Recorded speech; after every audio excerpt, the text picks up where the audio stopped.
Hello friends, welcome to மக்கள் சேவை channel. இன்றைக்கி நம்ம ஒரு சூப்பரான இன்ஃபர்மேஷன் பற்றி தான் பார்க்க போகிறோம். அதாவது மகளிருக்கு மாதம் ரூபாய் 1000 திட்டத்திற்கு எப்படி ஆன்லைன் மூலமாக அப்ளை பண்ணுறாங்க அப்படின்றதுக்கான ஒரு டெமோ வீடியோ தான் இந்த வீடியோவில் நம்ம வந்து பார்க்க போகிறோம். இந்த வீடியோ ஸ்கிப் பண்ணாமல் ஃபுல்லாக பாருங்கள். அது மட்டும் அல்ல, இந்த வீடியோ நிறைய பேருக்கு ஷேர் பண்ணுங்கள். ஓகே, அதாவது தமிழக அரசு சார்பில் மகளிருக்கு மாதம் ரூபாய் 1000 வழங்கும் திட்டம் வந்து பார்த்து அறிமுகப்படுத்தியிருக்காங்க. அந்த திட்டத்திற்கு யாரெல்லாம் அப்ளை பண்ணலாம், யாரெல்லாம் அப்ளை பண்ணக்கூடாது, அதுக்கான எலிஜிபிலிட்டி என்ன, அதேமாரி என்னமான டாக்குமெண்ட்ஸ் தேவைப்படும், அதுக்கான அப்ளிகேஷன் ஃபார்ம் வந்து எப்படி ஃபில் பண்ணுறது, இதை பற்றின ஃபுல் இன்ஃபர்மேஷன் நம்ம சேனலில் வீடியோ வந்து போட்டிருக்கோம். அதுக்கான லிங்க்கை நான் டிஸ்கிரிப்ஷன் வந்து கொடுத்துறேன். அந்த வீடியோலாம் பார்க்காத நீங்கள் இப்போ போய்ட்டு வந்து பாருங்கள். ஓகே, அது மட்டும் இல்லாமல் நம்ம அப்ளை பண்ணதுக்கப்புறம் எப்படி அக்செப்ட் பண்ணுறாங்க, எப்படி ரிஜெக்ட் பண்ணுறாங்க, எப்படி அமௌண்ட் ஏறுது, இதை பற்றின ஃபுல் டீட்டெயில் வந்து சொல்லியிருக்கோம். ஸோ லிங்கை டிஸ்கிரிப்ஷன் வந்து கொடுத்துறேன், தேவைப்படும் நீங்கள் வந்து பார்த்துக்கோங்க. ஓகே, இப்போ நம்ம வந்து பார்த்தா எப்படி ஆன்லைனில் அப்ளை பண்ணுறாங்க அப்படின்னு நம்ம வந்து பார்த்தலாம். இந்த ஸ்கீமுக்கு நம்மளால் ஆன்லைனில் அப்ளை பண்ண முடியாது. பட் அந்த சம்மந்தப்பட்ட வாலண்டியர்ஸ்க்கு ஐடி பாஸ்வேர்டு கொடுத்து அவங்க தான் அப்ளை பண்ண முடியும். அவங்க எப்படி அப்ளை பண்ணுவாங்க அப்படின்றத நம்ம இப்போ நம்ம டெமோ வீடியோ வந்து பார்த்தலாம். கண்டிப்பாக இது உங்களுக்கு ரொம்ப வந்து யூஸ்ஃபுல்லாக இருக்கும். ஓகே, மகளிர் உரிமை திட்டத்துக்கு அப்ளை பண்ணுறதுக்கான ஆப்பு தான் இந்த ஆப்பில். யாரெல்லாம் அப்ளை பண்ணுவோன்னா இல்லம் தேடி கல்வி வாலண்டியர்ஸ், அது மட்டும் இல்லாமல் மகளிர் சுய உதவி குழுக்கள், அவங்க மட்டும் தான் அப்ளை பண்ண முடியும். அவங்களுக்கு ஐடி பாஸ்வேர்டு வந்து கொடுத்துருக்காங்க, யூசர் நேம் பாஸ்வேர்டு கொடுத்துருப்பாங்க.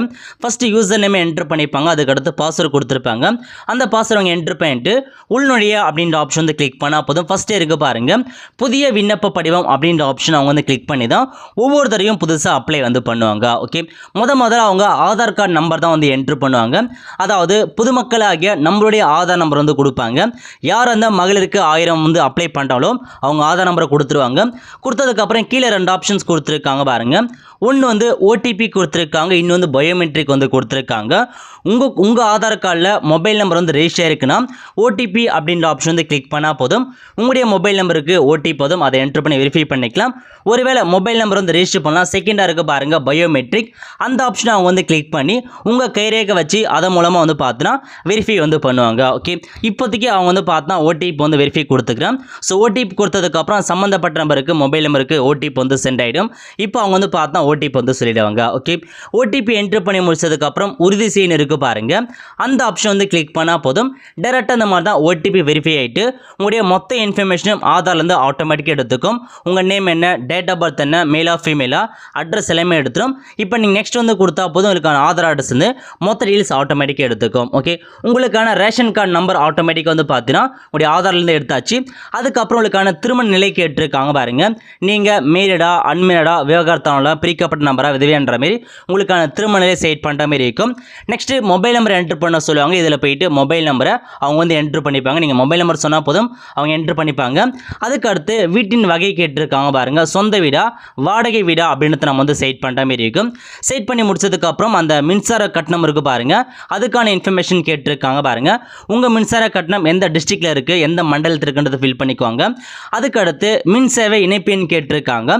அதாவது உங்கள் இபி பில் நம்பர் இருக்குது பாருங்கள், அந்த நம்பர் தான் இதில் வந்து டைப் பண்ணுவாங்க. ஸோ நீங்கள் அப்ளிகேஷன் ஃபார்ம் ஃபில் பண்ண சொல்ல எல்லா இன்ஃபர்மேஷன் நீங்கள் தெளிவாக கொடுத்தா மட்டும்தான் அவங்க அந்த சம்மந்தப்பட்ட வாலண்டியர்ஸ் வந்து அதில் இருக்க மாதிரி பார்த்து கரெக்டாக வந்து கொடுத்துருவாங்க. ஸோ அப்ளிகேஷன் என்ன இருக்கோ அதேமாரி ஃபில் பண்ணிப்பாங்க. ஓகே, இப்போ எல்லாமே என்ட்ரு பண்ணி முடிச்சதுக்கப்புறம் பக்கத்தில் இருக்க பாருங்கள் அடுத்து அப்படின்ற ஆப்ஷன் அவங்க வந்து கிளிக் பண்ணாங்கன்னா போதும். ஸோ இந்த பேஜ் வந்து பார்த்தா ஸ்டோர் ஆகிடும். ஸ்டோர் ஆகிட்டு அடுத்த பேஜ் வரும். ஓகே, அதுக்கடுத்து வங்கி விவரங்கள், ஸோ பேங்க் இன்ஃபர்மேஷன் ஃபில் பண்ணுற மாதிரி இருக்கும். ஃபஸ்ட்டு வங்கியின் பெயர் கேட்டிருக்காங்க, அதில் போயிட்டு அவங்களுடைய பேங்க்குடைய நேம் என்னவோ அந்த பேங்க் நேம் வந்து கொடுத்துருவாங்க. அதுக்கப்புறம் பிரான்ச்சு கேட்டிருக்காங்க. உங்களுடைய பேங்க்கோட பிரான்ச் ஏதோ அதை வந்து பார்த்தா எல்லா பிரான்ச்சுமே ஷோ ஆகும், அதை அவங்க சர்ச் பண்ணி கொடுத்துருவாங்க. ஃபைனலாக பேங்க் அக்கௌண்ட் நம்பர் கேட்டிருக்காங்க. இதில் போயிட்டு தான் உங்களுக்கான அக்கௌண்ட் நம்பர் என்ட்ரு பண்ணுவாங்க. ஓகே, இந்த மாதிரி என்ட்ரு பண்ணி முடிச்சதுக்கப்புறம் உங்களுக்கான வேலிடேஷன் டன் ஆகிடும். டன் முடிஞ்சதுக்கப்புறம் கீழே கொடுத்துருக்காங்க பாருங்கள் அடுத்துன்னு ஆப்ஷன் கிளிக் பண்ணினா அந்த பேங்க் புக் வந்து பார்த்தா சப்மிட் ஆகிடுச்சு. ஓகே, அதுக்கடுத்து குடும்ப உறுப்பினர் விவரம் கேட்டிருக்காங்க பாருங்கள். இப்போ நீங்கள் செலக்ட் மெம்பர் அப்படின்ற ஆப்ஷன் நீங்கள் நீங்கள் வந்து கிளிக் பண்ணினா உங்கள் ரேஷன் கார்டில் எத்தனை மெம்பர் இருக்காங்களோ எல்லா டீட்டெயில்ஸுமே ஆட்டோமேட்டிக்காக வந்து ஓப்பன் ஆகிடும். ஏன்னா உங்களுடைய ஆதார் கொடுத்ததுக்கப்புறம் ஃபுல் இன்ஃபர்மேஷன் ஆட்டோமேட்டிக்காக எல்லாமே அதே எடுத்துக்குது. ஸோ ஃபஸ்ட்டு குடும்ப உறுப்பினர் யாரோ அவங்க வந்து செட் பண்ணிப்பாங்க. அதுக்கடுத்து அந்த குடும்ப உறுப்பினர் வந்து என்னமான வேலை பார்க்குறாங்க, அதனுடைய ஆக்குபேஷன் என்னன்றது வந்து ஃபில் பண்ணுற மாதிரி இருக்கும். இல்லை எத்தனை மெம்பர் கொடுத்துருக்காங்களோ அவங்களுக்கு வந்து 18 வயசு 21 வயசுக்கு மேலே இருக்காங்க மட்டும்தான் அவங்கள மெம்பரை ஆட் பண்ணால் போதுமானது. அவங்களுக்கு கீழே இருக்கவங்க நீங்கள் மெம்பராக நீங்கள் வந்து ஆட் பண்ண தேவையில்ல. ஓகே, ஸோ ஆட்டோமேட்டிக்காக வந்து பார்த்தா ரேஷன் கார்டில் இருக்க மொத்த மெம்பர் லிஸ்ட் வந்து ஷோ ஆகும்.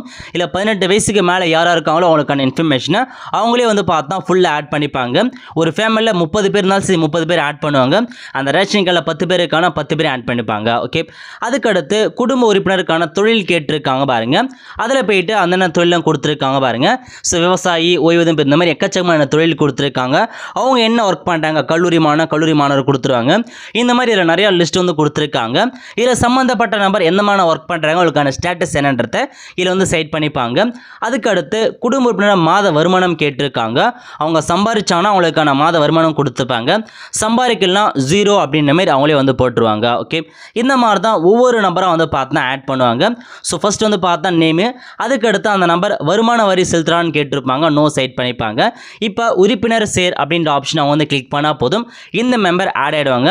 அதுக்கடுத்து ஆட் பண்ணதுக்கப்புறம் திரும்ப இன்னும் மெம்பர்ஸ் ஆட் பண்ணுறதா தான் கீழே ஆப்ஷன்ஸ் கொடுத்துருக்காங்க. இன்னும் உறுப்பினர் சேர்க்குன்னு திரும்ப உறுப்பினர் சேர்க்க அப்படின்ற ஆப்ஷன் வந்து கிளிக் பண்ணி அவங்களுக்கான எத்தனை பேர் இருக்கோ எல்லாமே வந்து சேவ் பண்ணதுக்கப்புறம் இந்த டேட்டா வந்து ஸ்டோர் ஆகிடும். ஓகே, அதுக்கடுத்து சொத்து விவரங்கள் கேட்டிருக்காங்க பாருங்க.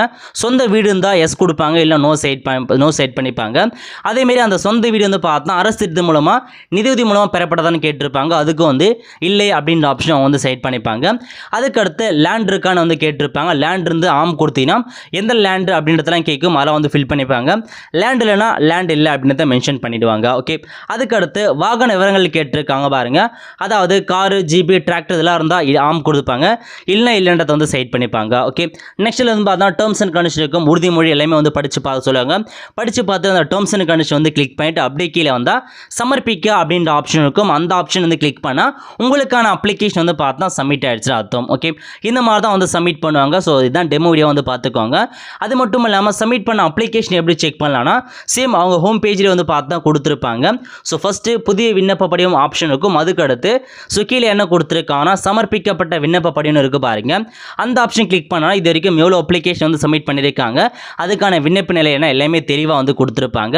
இந்த மாதிரி அவங்க எத்தனை அப்ளிகேஷன் சப்மிட் பண்ணியிருக்காங்களோ எல்லாத்தையுமே திரும்ப அவங்க வந்து செக் பண்ணி பார்த்துக்கலாம். ஓகே, ஏதாச்சும் வந்து கரெக்ஷன் பண்ணுறதா கரெக்ஷன்ஸும் பண்ணிக்கலாம். அதுக்கான ஆப்ஷன்ஸ் கொடுத்துருக்காங்க.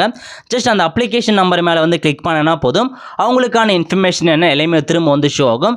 திரும்ப வேணும்னா அவங்க எடிட் வந்து பண்ணிக்கலாம். ஓகே, ஸோ இதான் அவங்களுக்கான ஃபுல் டெமோ அப்படியே வந்து கொடுத்துருக்காங்க.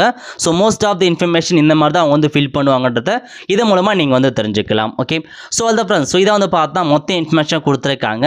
இப்போ அவங்க எப்படி வந்து எடிட் பண்ணுறாங்கன்னா அது வரைக்கும் பாருங்கள், ஆதார் வரும். ஸோ இந்தமாரி அவங்களுடைய ஆதார் போய் எடிட் பண்ணலாம். அதேமாரி ரேஷன் கார்டு டீடைல்ஸ் எடிட் பண்ணிக்கலாம்.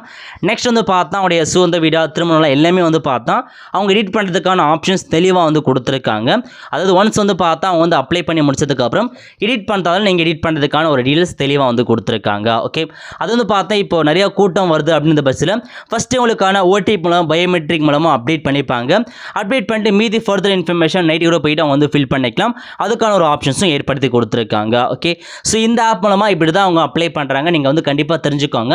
ஏன்னா இதை அப்ளை பண்ணுற மாதிரி எந்த மாதிரி டாக்குமெண்ட் சப்மிட் பண்ணுறாங்கிறது உங்களுக்கு கண்டிப்பாக வந்து தேவைப்படும். நீங்கள் எந்த மாதிரி டாக்குமெண்ட்ஸை எடுத்துகிட்டு போகிற மாதிரி இருக்குன்னா உங்களுடைய குடும்ப அட்டை ஒரிஜினல் இருக்குது பாருங்கள், உங்களுடைய ரேஷன் கார்டு எடுத்துகிட்டு போயிடுங்க. அதுக்கடுத்து ஒரிஜினல் பேங்க் புக் எடுத்துகிட்டு போகிற மாதிரி இருக்கும். Next EB bill number, so EB bill 3 எடுத்துகிட்டு போகிற மாதிரி இருக்கும். இந்த 3 டாக்குமெண்ட்ஸை நீங்கள் எடுத்துகிட்டு போனாலே போதுமானது. இந்த இதுக்கு நீங்கள் அப்ளை பண்ணலாம். கண்டிப்பாக எல்லாமே நீங்கள் ஒரிஜினல் தான் எடுத்துகிட்டு போகிற மாதிரி இருக்கும். Okay, Aadhaar card, smart card, bank book, EB bill, இதை 4 டாக்குமெண்ட்ஸை ஒரிஜினல் எடுத்துகிட்டு போயிட்டு அங்கேயே நீங்கள் காமிச்சு திரும்ப வாங்கிட்டு வந்தாலும் ஒன்றும் பிரச்சனை வந்து கிடையாது. ஓகே, இந்த டாக்குமெண்ட்ஸை உங்களுக்கு அப்ளிகேஷன் ஃபார்ம் வந்து வீடியோடாக வந்து கொடுப்பாங்க, உங்கள் வீட்டில் வந்து கொடுத்துருவாங்க. அந்த அப்ளிகேஷன் ஃபார்மை நீங்கள் வந்து ஃபில் பண்ணிக்கோங்க. தெரியாதவங்க நம்ம சேனல் வீடியோ போட்டுருங்க எப்படி ஃபில் பண்ணணும் அதை பார்த்து நீங்கள் வந்து ஃபில் பண்ணிக்கோங்க. அப்படின்னு தெரியல ஏதாச்சும் தெரிஞ்சவங்கள்ட்ட கொடுத்து ஃபில் பண்ண பாருங்கள். அப்படின்னு தெரியல ஸோ ஒவ்வொரு கேம்புக்கையுமே வந்து ஹெல்ப் டெஸ்க் ஆஃபீஸர் கொடுத்துருக்காங்க, உதவி அலுவலர், அவங்க கிட்ட கொடுத்து நீங்கள் வந்து ஃபில் பண்ணலான்றதையும் சொல்லியிருக்காங்க. உங்களுக்கு என்னைக்கு டோக்கன் நம்பர் கொடுக்கணும் அன்றைக்கி போயிட்டு அந்த தேதியில் நீங்கள் பதிவு பண்ணிட்டு வந்துட்டால் போதுமானது. ஸோ அதுக்கப்புறம் சம்மந்தப்பட்ட ஆஃபீஸ்லாம் வெரிஃபை பண்ணிட்டு உங்களுக்கு கரெக்டாக இருக்குன்னா அப்ரூவல் கொடுத்துருவாங்க. மணி வர சொல்ல உங்களுடைய பேங்க் அக்கௌண்ட்டுக்கு டேரெக்டாக மணி வந்து ஏறிட போகுது. ஓகே, அவ்வளோதான் ஃப்ரெண்ட்ஸ். ஸோ இதை வந்து பார்த்தவங்களுக்கான மொத்த இன்ஃபர்மேஷன். ஸோ கண்டிப்பாக இந்த வீடியோ பிடிச்சி லைக் பண்ணுங்கள். அது மட்டும் அல்ல இந்த வீடியோ நிறைய பேருக்கு ஷேர் பண்ணுங்கள். பண்ணுங்கள். அடுத்த ஒரு நிலையில் சந்திப்போம். நன்றி, வணக்கம்.